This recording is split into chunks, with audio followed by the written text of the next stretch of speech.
ও, আপনারা চলে এসেছেন। তো hello everyone, welcome to our live podcast channel অবশেষ।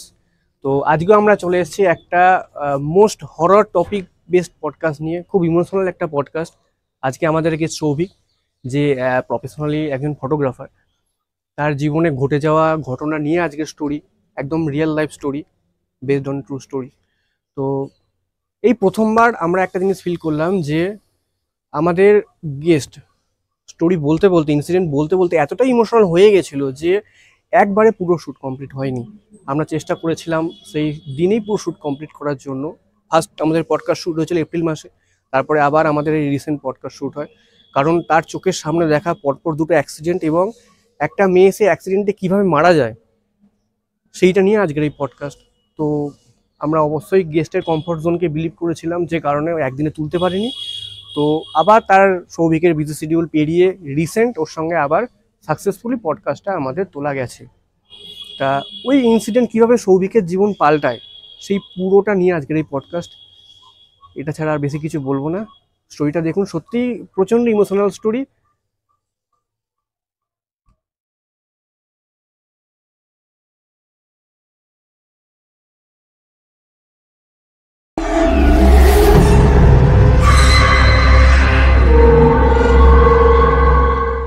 আমার সাথে ঘটেছিল একটা না, দুটো আমার সাথে এরকম ঘটনা ঘটে যেগুলো প্রচণ্ড আমাকে চেঞ্জ করে দিয়ে গেছে লাইফে।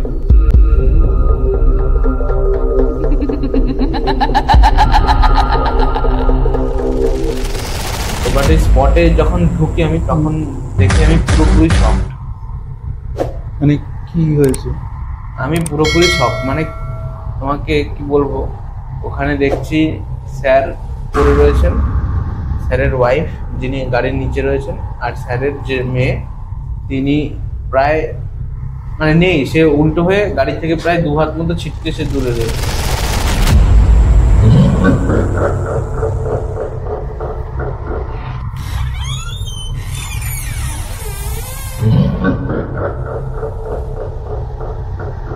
বসেছিল মাঝখানে, সে লরির তলায়, মানে কি বলবো, মানে তার পিঠটা এরকম ছিল, সে পুরো এভাবে ঢুকে গেছে সে লরির ভেতরে, তাও সে বেঁচে রয়েছে। মেয়েটা উঠে দাঁড়িয়ে কোনো রকম সরতে যাবে, আর মেয়েটার সাথে একদম কোলা ধাক্কাধাক্কি। মানে পরপর দুটো গাড়ি? পরপর দুটো গাড়ি মেয়েটার উপর দিয়ে।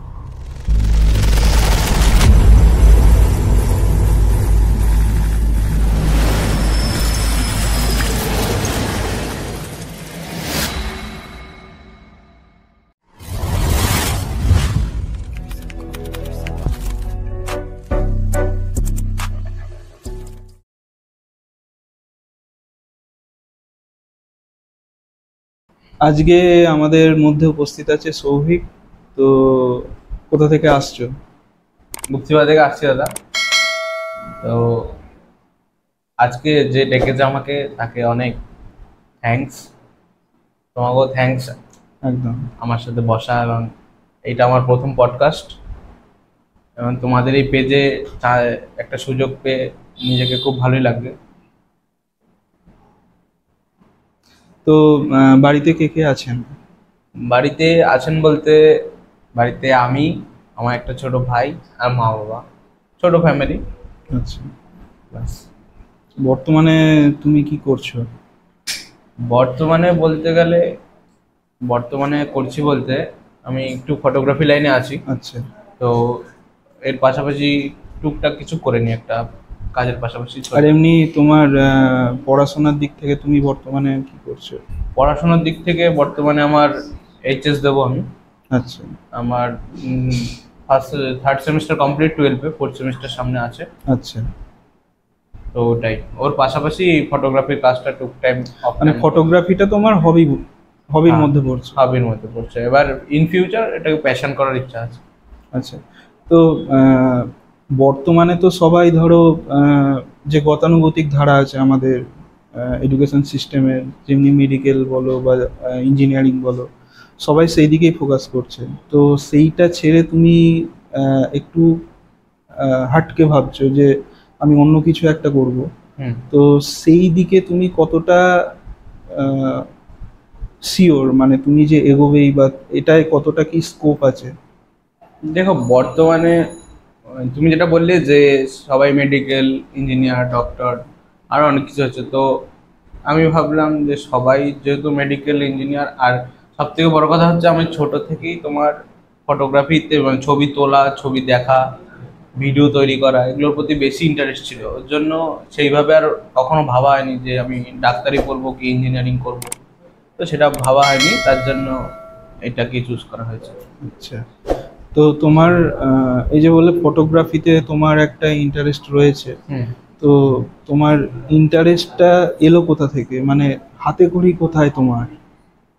হাতে ঘড়ি বলতে সেরকম না, ছোটবেলায় দেখতাম বিভিন্ন অনুষ্ঠান বাড়িতে, তখন ছোট ছিলাম অতটা তো বুঝতাম না, এদিক ওদিক যেতাম, ওই এক এক মানে দু একজনের হাতে দেখতাম একটা কালো বাক্সের মতো একটা যন্ত্র, তো ওইটার ভেতর দিয়ে বলতো যে ছবি ছবি ওঠে, যে যেমন দাঁড়াবে সামনে, যে যেমন দাঁড়াবে তার সেমন ছবি উঠবে। তো একদিন আমি একটা দাদাকে ওরকম বলেছিলাম যে তোমার এই কালো বাক্সটাতে কি কাজ হয়, বলছে তুই তোর চোখটা দে, তোকে আমি দেখাচ্ছি। ওই যে প্রথম ওই আনন্দটা, সে চোখ দিয়ে ভেতরে একটা ফটো দেখা, মানে সামনে যেটা দাঁড়িয়েছিল নিজের চোখে দেখা, আর ওটাকে ফ্রেম বন্দি করে ওই বাক্সের মধ্যে দেখা, প্রায় অনেকটাই আলাদা, মানে অন্যরকম একটা অভিজ্ঞতা ছিল। তো ওইখান থেকে আমার আস্তে আস্তে এই ফটোর প্রতি ইয়ে করা, ইন্টারেস্ট আসা, নিজের ছবি তোলা, ঠিক আছে। আর আমি সবথেকে বেশি ছবি তুলতাম, নেচার ফটোগ্রাফিটা একটু বেশি করতাম। আচ্ছা, তো সেইভাবে আস্তে আস্তে আমার এই ফটোগ্রাফি লাইনে আসা। ফটোগ্রাফি তো তোমার অনেক ধরনের হয়, তুমি নিজেও জানো, যেমনি তোমার ওয়াইল্ড লাইফ ফটোগ্রাফি, ল্যান্ডস্কেপ, তারপরে তোমার হচ্ছে স্ট্রিট ফটোগ্রাফি, ওয়েডিং ফটোগ্রাফি। তো এইসব এতগুলোর মধ্যে তুমি পার্টিকুলার এই তুমি কি করছো, মানে বর্তমানে কোন ফটোগ্রাফির সাথে আছো? বর্তমানে আমি ওয়েডিং এর সঙ্গে যুক্ত আছি, ওয়েডিং ফটোগ্রাফি। তো ওয়েডিংটাকেই তুমি কেন চুজ করলে? দেখো, ওয়েডিংটাকে চুজ করার পেছনে কারণ একটাই, ওয়াইল্ড লাইফ ফটোগ্রাফিতে প্রচুর কস্ট। আমাদের মতো মিডল ক্লাস ঘরের একটা ফ্যামিলিতে একটা ওয়াইল্ড লাইফ ফটোগ্রাফির জন্য একটা ক্যামেরা বিল্ড করা প্লাস একটা লেন্স বিল্ড করা আমাদের পক্ষে সম্ভব না। আর যারাও করছে ওয়াইল্ড লাইফ ফটোগ্রাফি, তাদের কিছু স্পন্সর থাকে কোম্পানি থেকে, কিছু থাকে নিজেদের। তো ওই লাইনটা করতে গেলে প্রচুর কষ্ট, মানে প্রচুর ইয়ে নিয়ে নামতে হবে। আর সেই ক্ষেত্রে আমাদের ওয়াইল্ড লাইফ আপনাদের ওয়েডিং ফটোগ্রাফিটাতে কি হয়, তোমার হচ্ছে নর্মাল তুমি একটা কিছু অল্প কিছু ইনভেস্ট করে শুরু করলে, আস্তে আস্তে সেটা দিয়ে করতে করতে আর্নিং হলো, তারপরে তুমি আস্তে আস্তে বিল্ড করলে। তো সেই কারণেই যেহেতু মিডিল ক্লাস ফ্যামিলি থেকে বিলং করছি, ওর জন্য ওয়েডিংটাকে বেস্ট চুজ করলাম। মানে তুমি বলতে চাইছো কস্টলি, তাই তো? হ্যাঁ, আমাদের ওয়াইল্ড লাইফটা প্রচুর কস্টলি আমার কাছে। এবার জানি না আরো 10% মানুষের কাছে কি আছে সেটা জানি না, আমার নিজের কাছে খুব কস্ট, ওর জন্য ওয়েডিংটাকে বেছে নিয়েছি। ওয়েডিং এর তোমার যে তুমি শুরু করেছো, তো ওয়েডিং এর যে ফটোগ্রাফির, এটার কি মানে আমাদের মধ্যবিত্ত ফ্যামিলির বাজেটের মধ্যে পকেট ফ্রেন্ডলি, মানে কেউ যদি স্টার্ট করতে চায় ধরো? হ্যাঁ, কেউ যদি স্টার্ট করতে চায় আমি বলবো হ্যাঁ অল্প কিছু ইনভেস্ট করো। যদি ফার্স্ট হ্যান্ড জিনিস না পারো, সেকেন্ড হ্যান্ড অনেক ভালো কন্ডিশন পাওয়া যায়, সেখানে অল্প কিছু ইনভেস্ট করো, তারপরে নিজের মতো করে শুরু করো, নিশ্চয়ই হবে, কেন হবে না। তোমার বর্তমানে তুমি গাইডেন্স কার কাছ থেকে পাচ্ছ?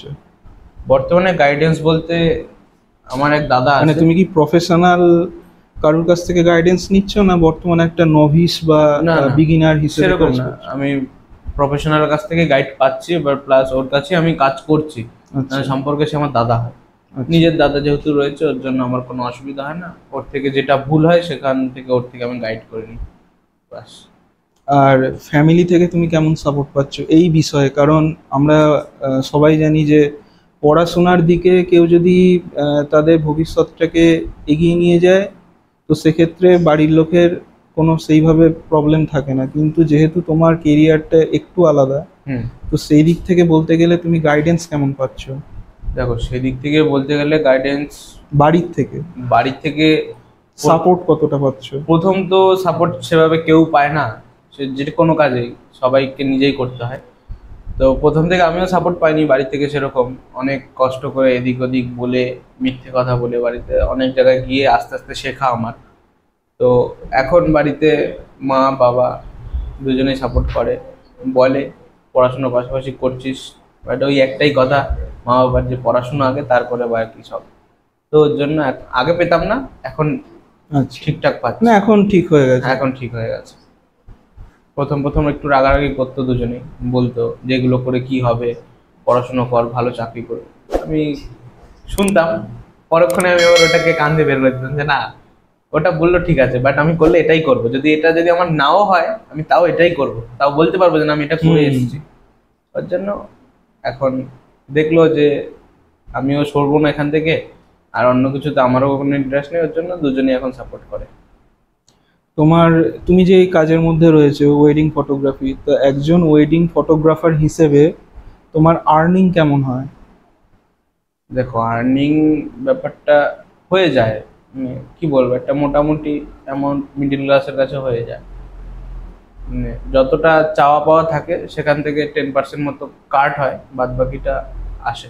আচ্ছা, মানে অ্যাজ এ ফিউচার হিসেবে আমরা ভাবতেই পারি এটাকে?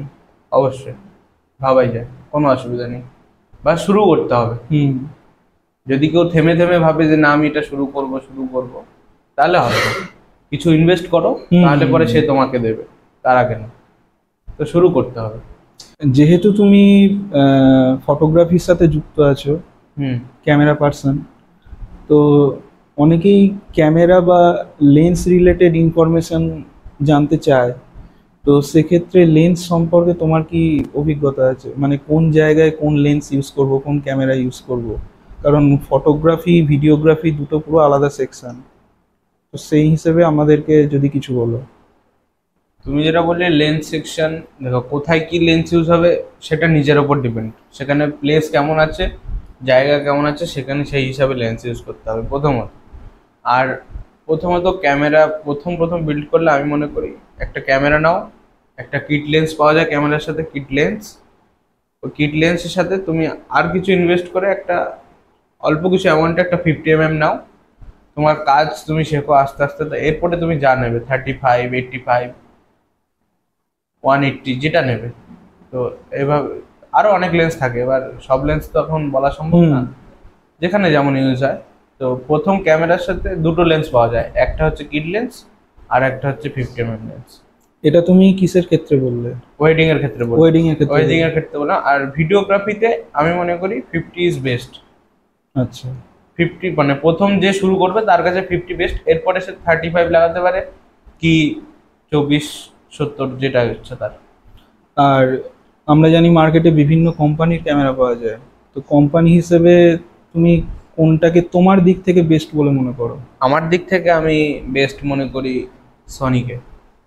আচ্ছা, যে স্টিলও বেস্ট, ভিডিওগ্রাফিতেও বেস্ট, আমি নিজে প্রেফার করি সনি। আর যদি কেউ মনে করে যে না তুমি ভুল বলছো, এটা হয়তো আমার জানা নেই, কিন্তু আমার শোনা আছে এইটুখানি যে নিকন দারুণ ক্যামেরা স্টিলের জন্য, আর ভিডিওর জন্য ক্যানন ইজ বেস্ট।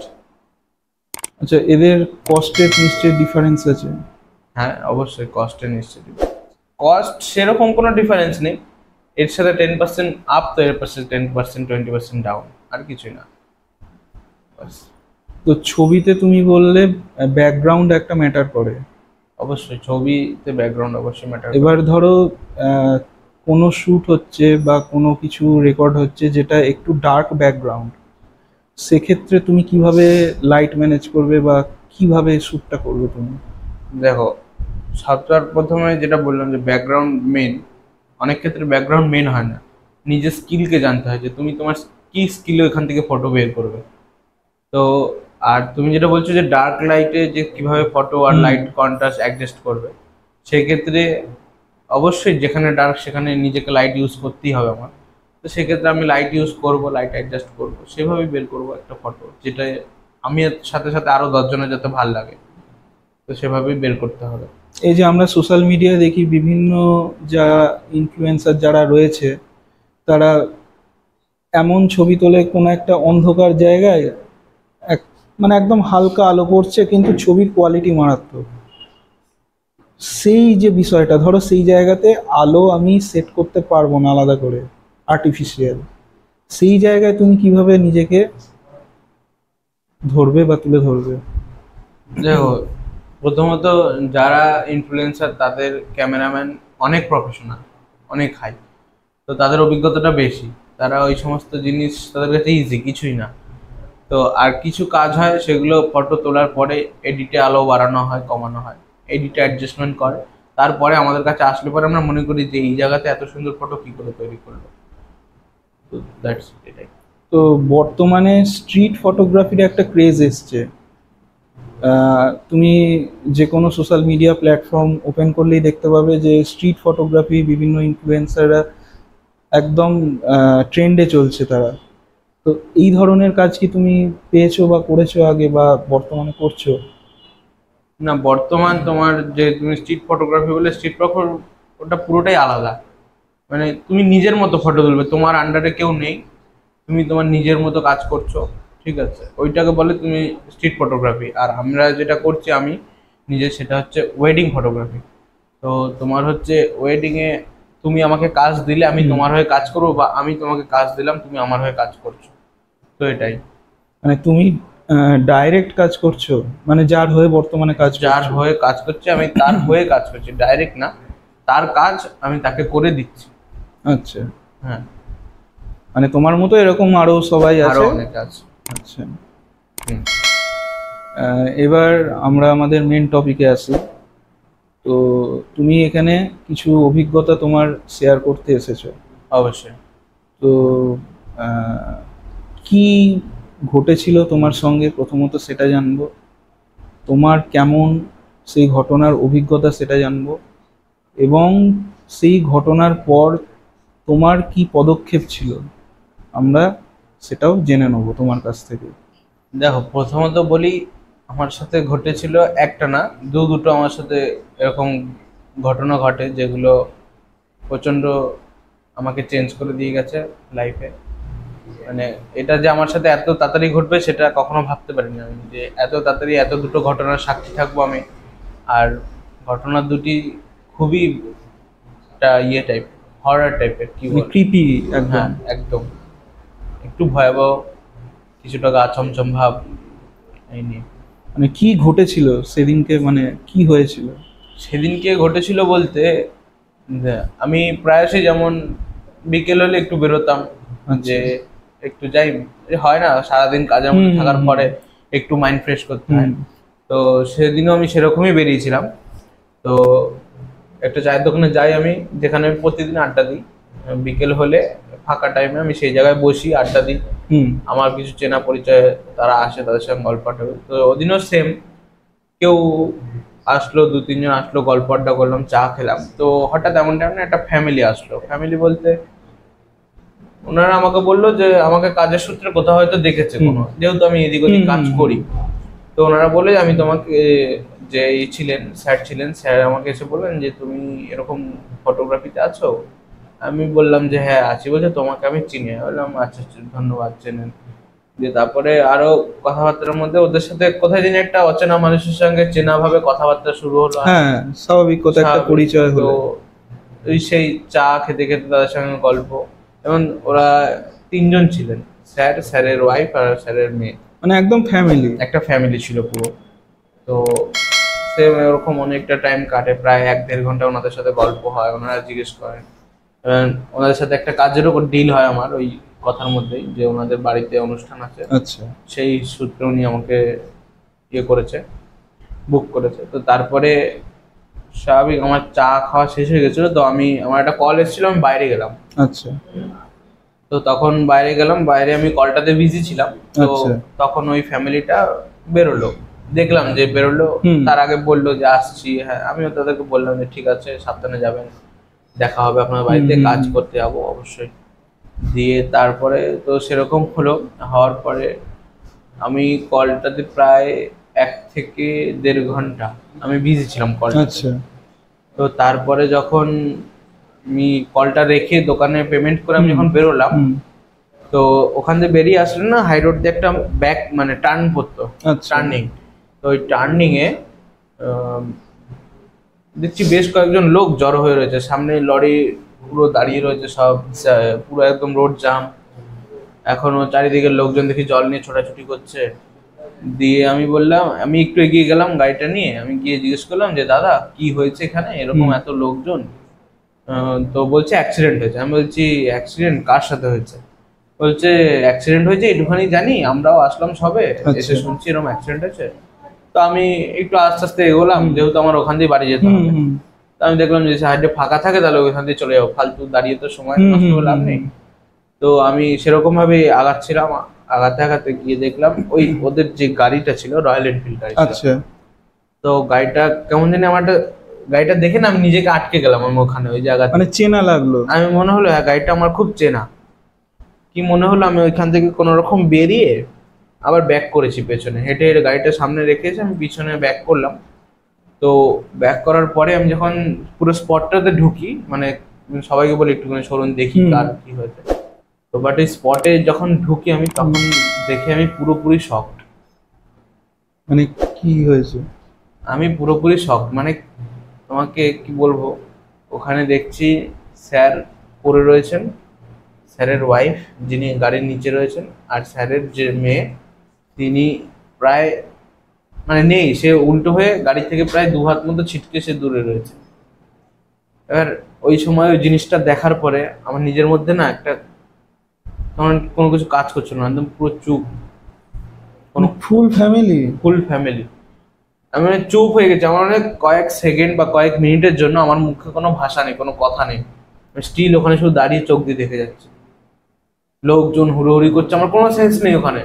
লোকজন জল নিয়ে ছোটাছুটি করছে, গাড়ি এদিক ওদিক আসছে, ওনাদেরকে তুলছে। ওনাদেরকে তুলে নিয়ে যাওয়ার পরেও আমি ওখানে দাঁড়িয়ে রয়েছি স্টিল। মানে যে ব্যক্তিটার সাথে তুমি কিছুক্ষণ আগে কথা বললাম তার কিছুক্ষণ বাদে, মানে কয়েক ঘন্টার ব্যবধান, আমি যতক্ষণ কলটাতে বিজি ছিলাম তারপরেই দেখি ওরকম হয়েছে। তো সেটা গেল। তো ওই রকম দাঁড়িয়ে থাকার পরে আমার বাড়ি ফিরতে লেট হলো, আমি বাড়ি আসলাম। বাড়ি এসে মানে কিছুতেই নিজের মনটাকে চুপচাপ বসার, স্বাভাবিক কথা, কারণ একটা ব্যক্তি যার সাথে তুমি ঘন্টা খানেক আগে তুমি কথোপকথন করে এসেছো, সেই ব্যক্তিটাকেই তুমি আর কিছুক্ষণ বাদ দেখছো যে ব্যক্তিটার এরকম পরিস্থিতি। তো সেজন্যই কোনো করতে পারছিলাম না। দিয়ে তারপরে তোমার সব হলো, বাড়ি আসলাম, ফ্রেশ হলাম, আর কিছুতে এরকম নিজেকে মানে আটকে রাখতে পারছিলাম না। বারবার কেমন জানি এদিক ওদিক মনটা দৌড়াদৌড়ি করছিল, নিজের মধ্যে একটা অস্থিরতা ভাব বুঝতে পারছিলাম। তো আস্তে আস্তে রাত বাড়লো, রাত যত বাড়ছে আমার ভয় ভেতরে তত বাড়ছে যে এটা কি দেখলাম আমি, এটা কি হয়ে গেল আমার সামনে। একটা নিজের মধ্যে অকওয়ার্ড ফিল হচ্ছে বারবার। দিয়ে এবার স্বাভাবিক আমি বাড়িতে একাই থাকি, মানে একা থাকি বলতে আমার ঘর আলাদা। আচ্ছা।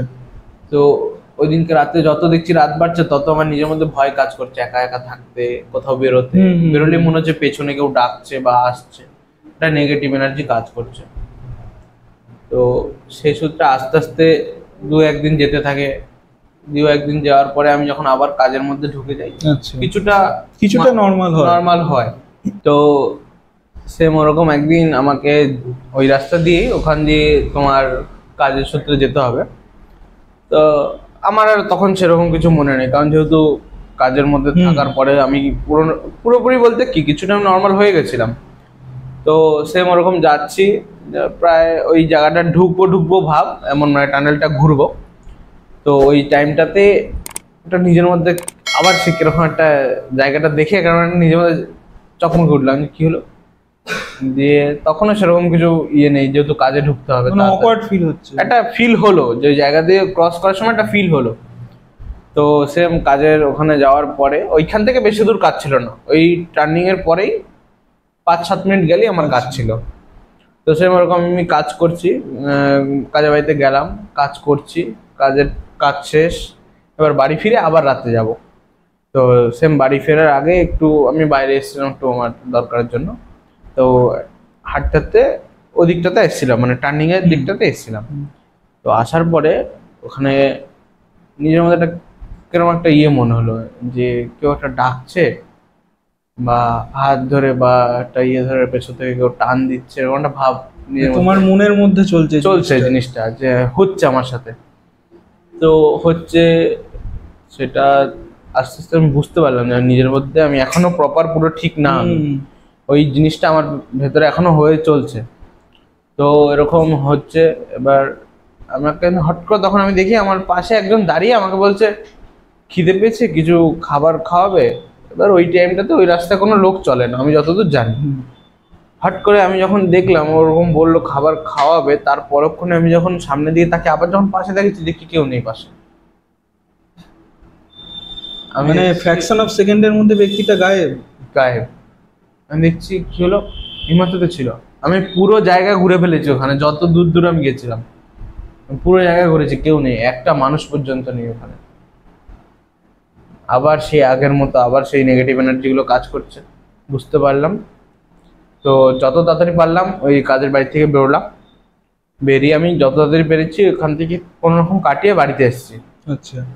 তো বাড়িতে এসে আর আমার কোনো কিছুতে আবারও মন লাগছে না, সেম আগে ব্যাক টু আগের লাইফ। তো মন লাগছে না সেরকম। এবার কাজে যেতে হবে আবার রাতে, যেহেতু কাজ আছে।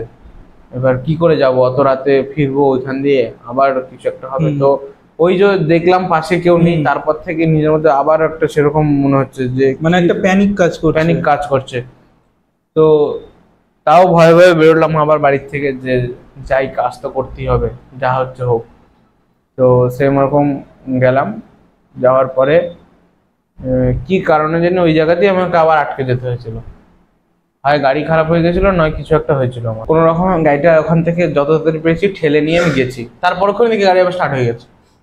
মানে ওই জায়গা থেকে তুমি খানিকটা এগোলে, হ্যাঁ, গাড়ি ব্যাক টু নর্মাল। আমি কিছু বুঝতে পারছি না আমার সঙ্গে কি হচ্ছে। জায়গাটাতে গেলেই বারবার একই জায়গায় একই সময়। আমি তো কোনো কিছু করিও নি, তাদেরকে আমি চিনতামও না, আমার ফ্যামিলির কেউ না তারা। না, জাস্ট কয়েকটা সেকেন্ড তাদের সাথে কথা এবং কাজের জন্য তাদের একটা ডিল, বাস কয়েক ঘন্টার ব্যবধান। তার জন্য আমার সাথে এত কিছু হচ্ছে। আমি তো বুঝতে পারছি না, সে আমার কোনো রিলেটিভ না, না আমার কোনো পরিচিত লোক, বা আমার কেউ। স্বাভাবিক কথা, কারণ সেইভাবে তো কোনো সম্পর্ক নেই। কিন্তু জানি না কেন বারবার ওই একই জায়গাতে গেলে একই রকম ভাবে আমাকে ওই নেগেটিভ এনার্জিগুলো ঘুরে ধরতে সেটা কোনো রকম হলো। যে ওই রাতে আমি আর বাড়ি ফিরিনি, যতই হোক আমার বাড়ির পাশে কাজ, তাও আমি বাড়ি ফিরিনি জায়গা দিয়ে। আর রাত্রিবেলায় কি কারণে জানি লোকজন ছিল, আমি বেরিয়েছিলাম একটু মাইন্ড ফ্রেশের জন্য, যে অনেকক্ষণ কাজ করলাম, আমি একটু বেরোই। যেহেতু ওই কথাগুলো বারবার কাজের মধ্যে একটা অ্যাংজাইটি কাজ করছে, তো সেই জন্য বেরোনো হলো। বাইরে বেরোলাম আমি। তো আমার সঙ্গে আরেকজন যে ছিল আমার অ্যাসিস্ট্যান্ট, উনিও বেরিয়েছে। আমি বলছি চল একটু ঘুরে আসি। এসছি, এবার এদিক ওদিক যাওয়ার কোনো রাস্তা নেই, একদিকেই রাস্তা। মানে গেলে তোমাকে ওই রাস্তাতেই যেতে হবে।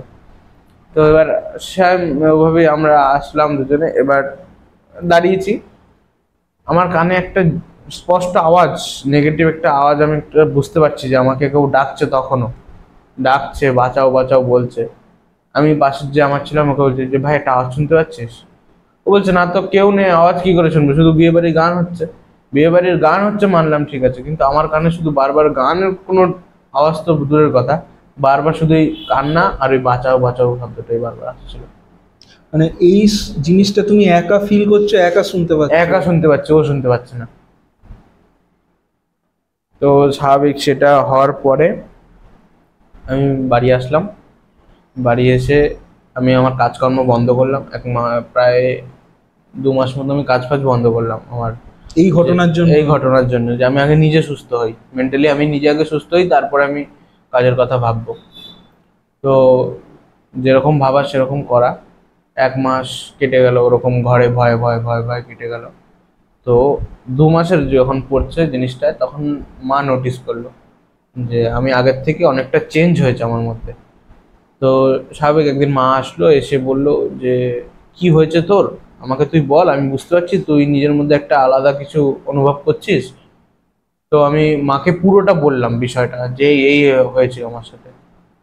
তো মা আমাকে বলল যে কিছু হয়নি, এগুলো তোর মধ্যে কিছু একটা হয়েছে, না একটা ভয় কাজ করছে।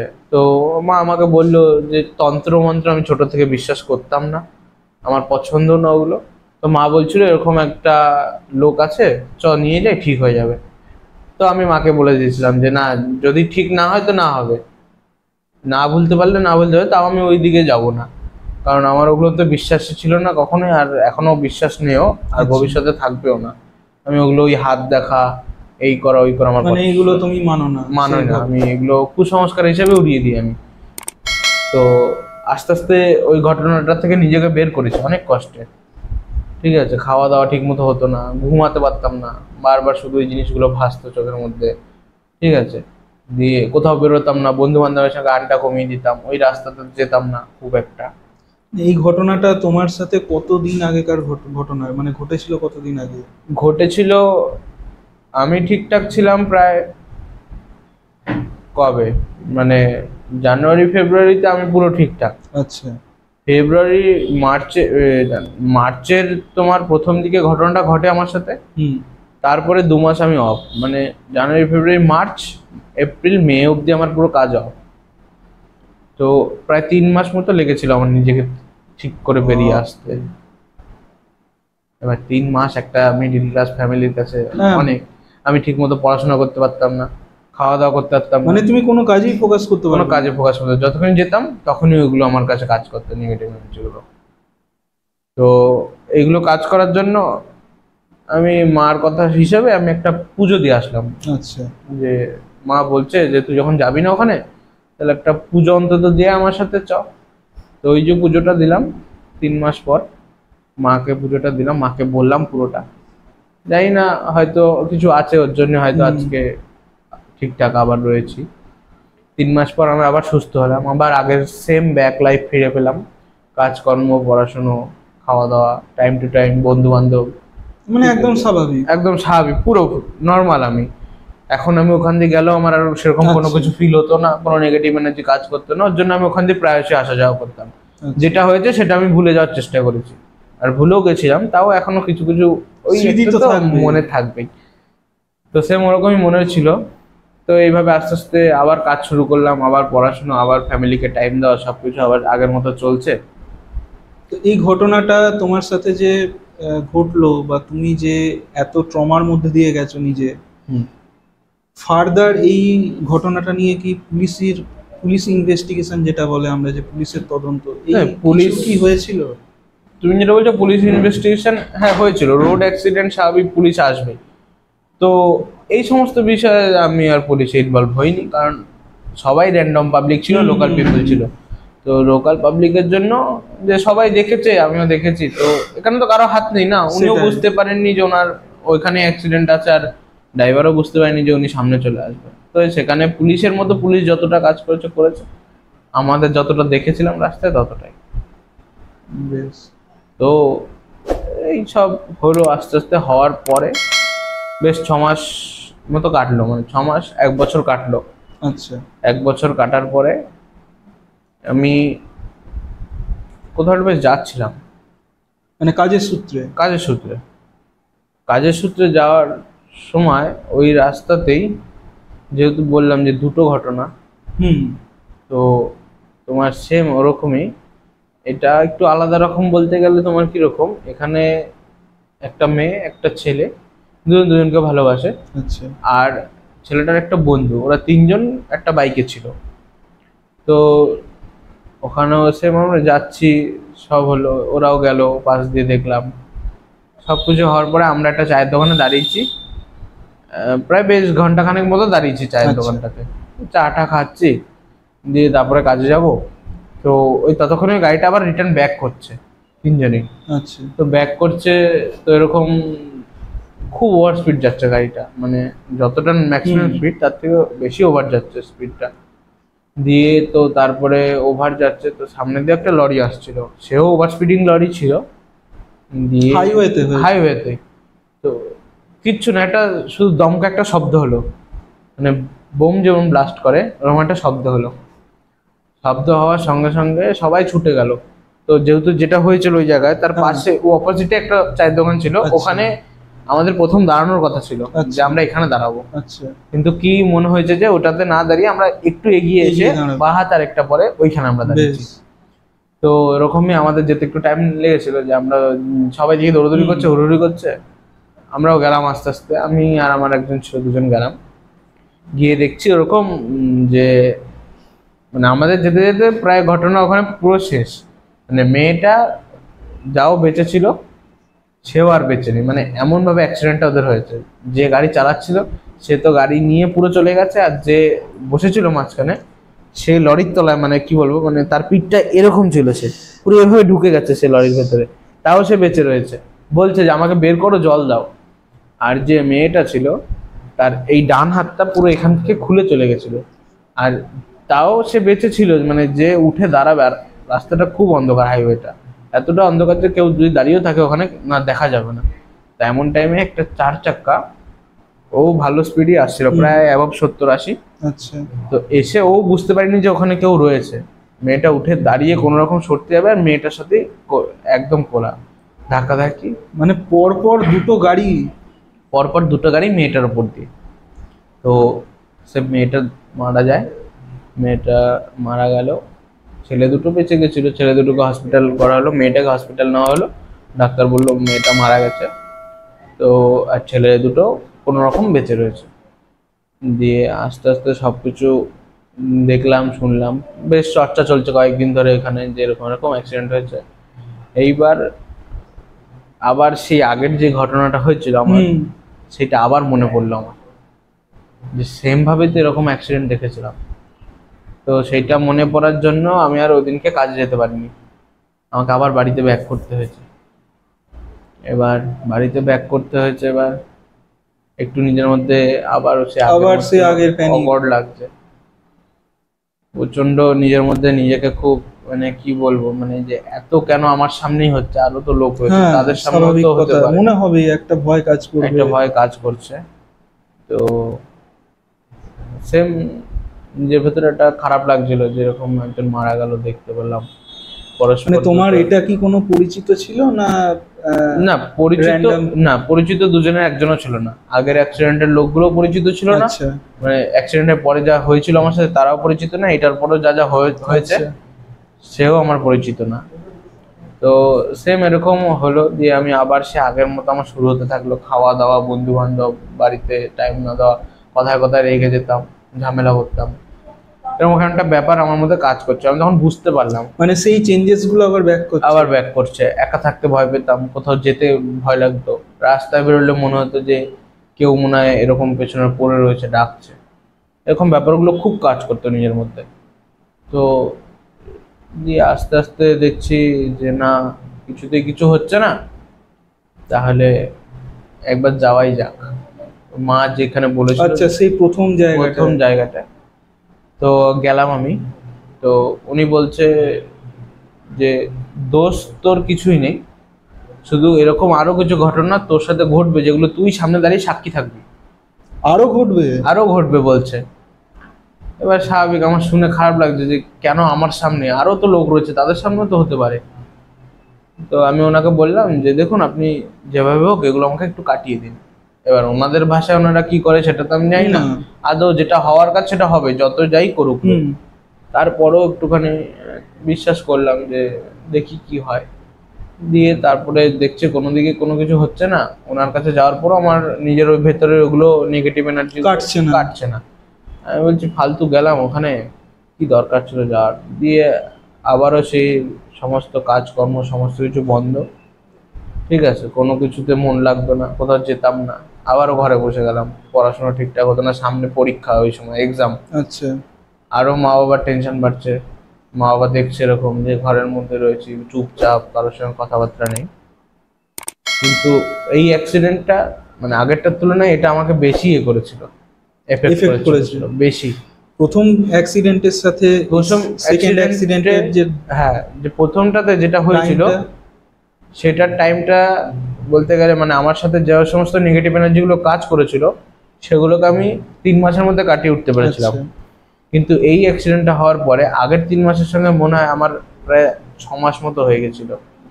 একটা বছরের হাফ মাস পুরোটা আমি নিজের মধ্যে, মানে তুমি নিজেকে রিকভার করতে 6টা মাস লাগিয়েছো? 6টা মাস লেগে গেছিল। মানে ওদিকে তোমার ধরো আগের 3 মাসটার জন্য 3 মাস কাটিয়েছো, এটার জন্য মানে প্রায় 1 বছর পরে আবার একটা ঘটনা, 6 মাস। মানে ওদিকের 3 মাস আর এদিকের 1 বছরের হাফ। একটা গোটা সময় যদি কারো এইভাবে নষ্ট হয়ে যায়, তাহলে তুমি বলো কিরকম ভাবে সে ফিল করবে। এখনো ভয় লাগে রাস্তাঘাট দিয়ে বেরোতে যেতে, কারণ এখন আরো বেশি হয়েছে নেগেটিভ এনার্জিগুলো, অল্পতেই খুব তাড়াতাড়ি ধরে নেয় সবাইকে। আমার সাথে সেম এটাই হয়েছিল। তারপরে কি উনি কি বললেন যে এটা থেকে বেরোবার কি উপায় আছে, বা তুমি নিজেকে কিভাবে জিনিসটা থেকে বের করলে? উনি বলতে সেরকম কিছু উনি পারেননি, প্রথমত বলি। আর বেরোনো বলতে আমি নিজেই আবার সে নিজের মতো করেই সবকিছু ভয় টয় কাটিয়ে নিজের মতো করে নিজেকে তৈরি করে আবার বের করে নিয়ে এসেছি। মানে পুরোটা তুমি নিজেই যা করা নিজে করেছো? নিজেই করেছি, নিজেই ভয় পেয়েছি, নিজেই ভয়ের মধ্যে ছিলাম, নিজেই সমস্ত কিছুর সাথে লড়াই করেছি, নিজেই নিজেকে নিজের মতো করে আবার তৈরি করে নিয়েছি। তো এখন সামনে যদি এরকম কোনো অ্যাক্সিডেন্টও দেখি বা এরকম হরার কিছু হলেও এখন আর কিছু মনে হয় না, কারণ ওই দুটো যেভাবে কাটিয়ে ঘটনাটা এসেছি, সয়ে গেছে একদম। হ্যাঁ, ওর জন্য এখন আর কিছু মনে হয় না। এখন এগুলো প্রায়শই দেখতে থাকি, মানে রাস্তাঘাটে বেরোলে তো প্রতিদিন না প্রতিদিন হচ্ছে, কোথাও না কোথাও তো হবে। হ্যাঁ, তো প্রথম ঘটনাতে তোমার যে ফিলগুলো কাজ করেছিল, ধরো তুমি যেটা বললে যে মনে হচ্ছে কেউ যেন একটা ডাকছে, পেছন থেকে কোনো একটা আওয়াজ আসছে, এই ঘটনার ক্ষেত্রেও কি তোমার মধ্যে সেম ফিলিংস কাজ করেছিল? এই ঘটনার মধ্যে সেম ফিলিংস বলতে শুধু ওই ডাকার যে বিষয়টা ছিল ওটাই ছিল।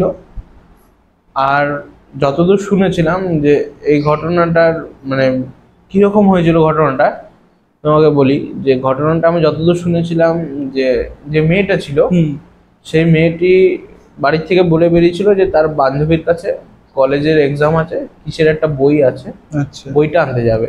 সে মিথ্যা কথা বলেছিল বাড়িতে তার আচ্ছা। ফ্যামিলিকে।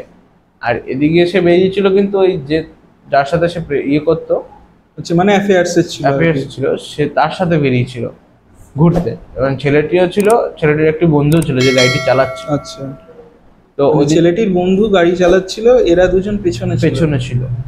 তো সেরকমই যখন মানে তোমার হচ্ছে দেখলাম যে শুনলাম যে এরকম মিথ্যে কথা বলে বাড়ি থেকে বেরিয়েছিল, যখন তার বাড়িতে যায় খবর যে তার মেয়ে মারা গেছে এরকম, দিয়ে স্বাভাবিক যখন ছেলেটা যখন মোটামুটি সুস্থ, মানে চলতে পড়তে পারছে, আচ্ছা, ছেলেটা বেঁচে গেছে? ছেলেটা বেঁচে গেছে দুজনেই, তো মেয়েটা মারা গেছে। তো এরকম দেখলাম যে ছেলেটার বাড়িতেও গেছিলাম, মানে বাড়িতে যাবো কি বলতে শোনা এগুলো, আচ্ছা, যে মানে বলেছে হ্যাঁ, আমাকে। হ্যাঁ, তো সে তার বাড়িতে গেছে, গিয়ে তারপরে বলছে এরকম যে তুই আমার মেয়েকে মেরে ফেলেছিস, হ্যাঁ ত্যান। মানে বলে না মানুষের একটা ভেতরে যে ওর মেয়েটার মাকে তো দেখার মতো ছিল না যতদূর শুনেছি, উনি পুরো পাথর হয়ে গেছিলেন, ওনার একটাই মাত্র মেয়ে ছিল, একমাত্র মেয়ে।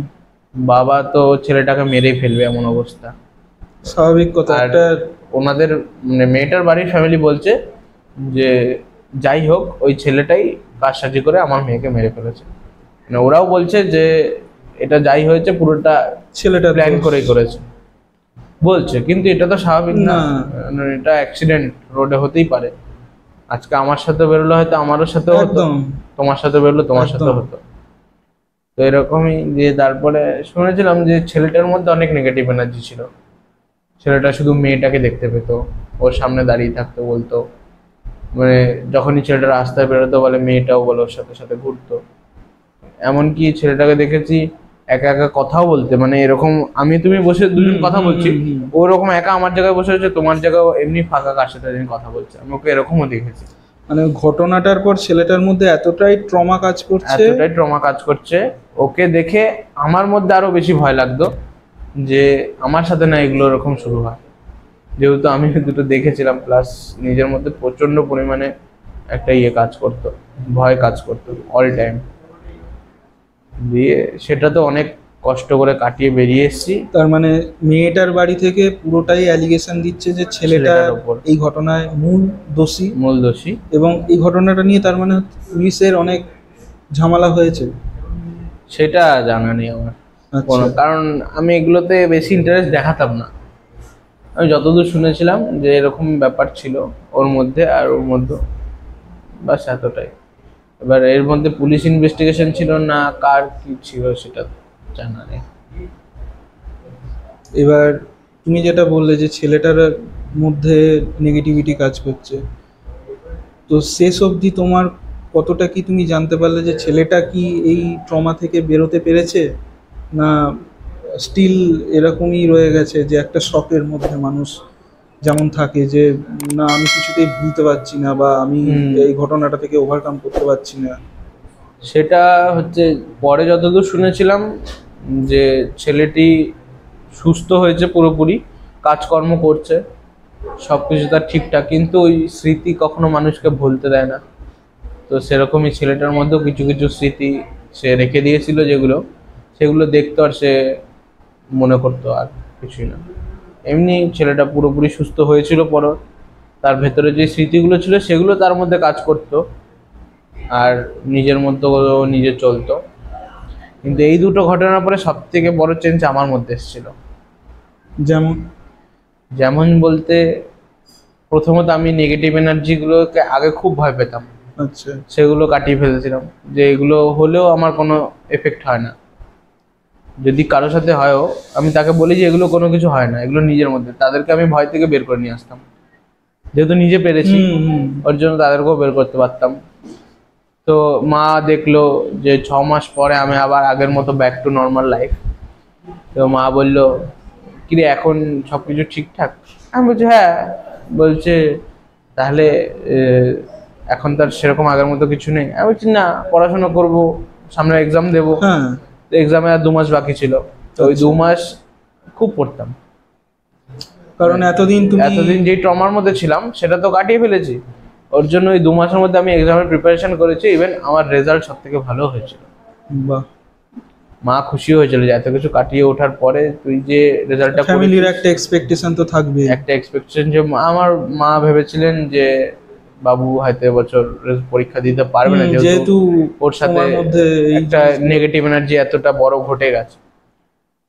আমি রেজাল্টটা ভালো করি, বাড়িতে সবাই বলে যে না ঠিক আছে, রাস্তাঘাটে একটু কম যাওয়া আসা কর, যেটা হয় স্বাভাবিক, আর 5টা বাড়িতে যা বলে, হ্যাঁ যেটা বলে। দিয়ে এই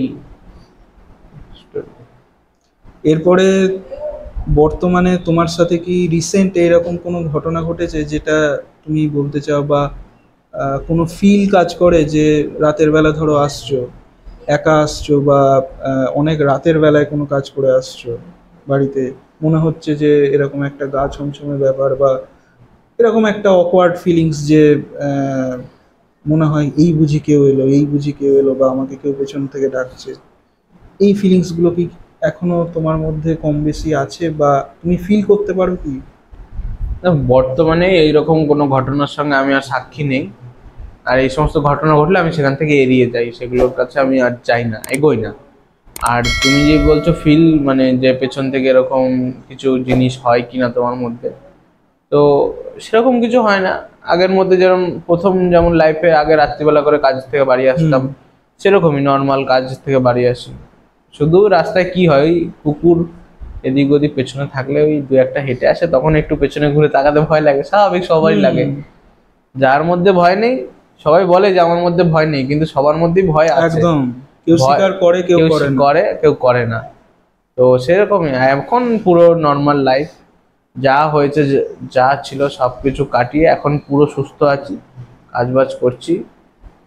আর সব থেকে বড় কথা হচ্ছে, এই তোমাদের এখানে এসে আজকে এই যে দুটো পার্ট আমি শেয়ার করলাম, আমি আজকে আরো হ্যাপি হলাম, আরো হালকা হলাম। একদম, মানুষ যত শেয়ার করে তত তার রিলিফ হয় একটা ভেতর থেকে, যে না আমি একটা মনের কথা কাউকে বললাম, আমার মনটা হালকা হলো। তোমার ঘটনাও যারা আজ শুনলেন বা শুনছেন দর্শকরা, তারাও তাদের অভিজ্ঞতা নিশ্চয়ই জানাবেন, বা তাদের কেমন লেগেছে নিশ্চয়ই জানাবেন অবশ্যই। তো এরপরে তুমি ফটোগ্রাফি নিয়ে এগোতে চাইছো ভবিষ্যতে? একদম। আর ভালো করে কাজ করো মন দিয়ে, ভবিষ্যতের জন্য অল দ্য বেস্ট। ভালো করে পড়াশোনা করো। হায়ার স্টাডি নিয়ে তোমার কি প্ল্যান রয়েছে? হায়ার স্টাডি মানে পড়াশোনা, তুমি তো বলছো প্যাশনটা তুমি পুরোপুরি ফটোগ্রাফিতে শিফট করবে, বাট হায়ার স্টাডিও একটা ম্যাটার করে এখনকার দিনে দাঁড়িয়ে, সেইটা তুমি কতদূর কি পড়তে চাও? দেখো, এখনো তো এইচএসটা কমপ্লিট হয়নি, এখনো সেরকমভাবে কিছু ভাবা হয়নি। এইচএসটা কমপ্লিট করি, তারপরে ভেবে নেবো যে কি করতে। মানে এখনো সেইভাবে কোনো ডিসিশন নেই। এবার হ্যাঁ, ফটোগ্রাফিটা প্যাশন বললাম, এখনো ঠিক শিওর না যে কি থেকে কি হয়। আচ্ছা, তো আপনারা শুনলেন যে সৌভিকের একটা ভয়ঙ্কর অভিজ্ঞতা, যেটা সাক্ষীও নিজে থেকেছে। তো আপনারা নিশ্চয়ই কমেন্টে জানাবেন আপনাদের কেমন লাগলো। তো তোমার কাছ থেকে ঘটনা সবই শুনলাম, তো আমাদের এখানে এসে কেমন লাগছে বলো? ভালো লাগছে, ফার্স্ট টাইম এরকম কোনো পডকাস্টে চান্স পেয়েছি, ভালো লাগছে। আর সব থেকে স্পেশাল থ্যাঙ্কস একজনকে জানাবো, সে আজকে নেই এখানে, তার জন্য এখানে আসা আমার, এবং তোমাদের সঙ্গে পরিচয়, সমস্ত তোমাদের পুরো টিম অবশেষের সাথে আমার পরিচয়, এবং তাকে আরও ধন্যবাদ দিলে তাকে কম হয়ে যাবে, এবং সে যে সুযোগটা করে দিয়েছে এখানে আসার, তার জন্য তাকে অনেক থ্যাঙ্কস। তো তোমার এটা প্রথম পডকাস্ট? হ্যাঁ, এটা আমার প্রথম পডকাস্ট। তো এখানে এসে জানতে পারলাম যে কিছুদিন আগে সহেলি নামে কেউ হয়তো এখানে আছে তোমাদের গ্রুপে, তিনি কেমন আছেন? হ্যাঁ, এখন বর্তমানে ঠিক আছেন। আচ্ছা, তো তিনি সম্পর্কে আপনার কি হয় এটা যদি একটু বলতেন। সম্পর্কে একজন স্পেশাল মানুষ, তো স্বাভাবিক, এটুকুনি বলবো আপাতত। আর ওর সাথেও রিসেন্টলি একটা এরকম ঘটনা ঘটেছিল। তো বিষয়টা কি হয়েছিল, মানে ঘর থেকে একটা কোনো কাজে বেরিয়েছিল, তো বেরিয়ে যাওয়ার পরে সেখানে একটা ব্যক্তির সাথে কিছুক্ষণ কথা বলে এবং পুনরায় আবার নিজের ঘরে আসে। কিন্তু রহস্যজনক ব্যাপার যেটা আমার কাছে এবং তার কাছে, যে যার সাথে সেই মুহূর্তে কথা বলেছিল সেই ব্যক্তিটা তার চেনা ঠিকই, কিন্তু সেই ব্যক্তিটা অরিজিনালি ওই ব্যক্তি ছিল না।